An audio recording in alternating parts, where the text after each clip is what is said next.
Hi, ఇప్పుడు మనం butterfly P flower jelly cocktail drink తయారు చేద్దాం.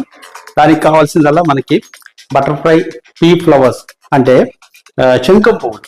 శంఖం పువ్వులు మనకి ఫ్లిప్కార్ట్లో కానీ లేదంటే అమెజాన్లో కానీ ఆర్డర్ చేస్తే వస్తున్నాయి మనకి. ఇది అగార్ జెల్లీ పౌడర్. దీన్ని యూజ్ చేసి మనం పీ ఫ్లవర్ యొక్క వాటర్ని తీసుకొని సోక్ చేసిన వాటర్, బాయిల్ వాటర్ తీసుకుని దాంట్లో ఈ పౌడర్ వేసి మనము జెల్లీని తయారు చేస్తాం. శంఖం పువ్వులు ఓపెన్ చేసి ఒక బౌల్లోకి తీసుకుందాం. చాలా ఫ్రెష్గా ఉన్నాయి పువ్వులన్నీ కూడా. What a beautiful. పువ్వుల్లో షుగర్ సిరప్ లేదంటే స్ప్రైట్ కూడా మనం వేసుకోవచ్చు. హాట్ వాటర్లో ఈ శంఖం పువ్వుని సోక్ చేసిన తర్వాత ఫిల్టర్ చేసుకుని 2 బౌల్స్లోకి తీసుకుందాం. ఈ వాటర్లో మనం ఈ అగార్ పౌడర్ మిక్స్ చేసి జెల్లీ కింద తయారు చేయొచ్చు.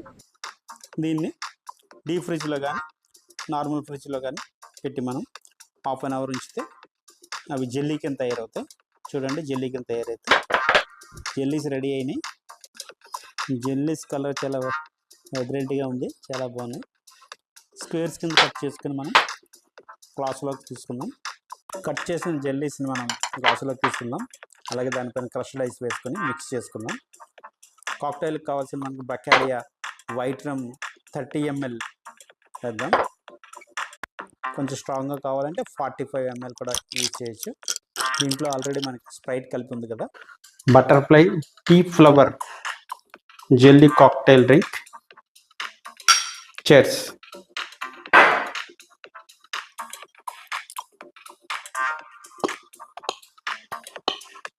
బాగుంది. ఇది ఏదో తెలియని ఎరోమా ఉంది, చాలా డిఫరెంట్గా ఉంది టేస్ట్. ఇది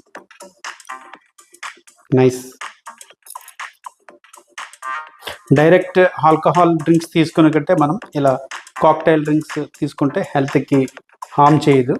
దీంట్లో లిక్కర్ పర్సంటేజ్ చాలా తక్కువ ఉంటుంది కాబట్టి ఆబ్వియస్లీ మనకి హార్మ్ చేయదు. మీరు కూడా దీన్ని ఒకసారి ట్రై చేయండి.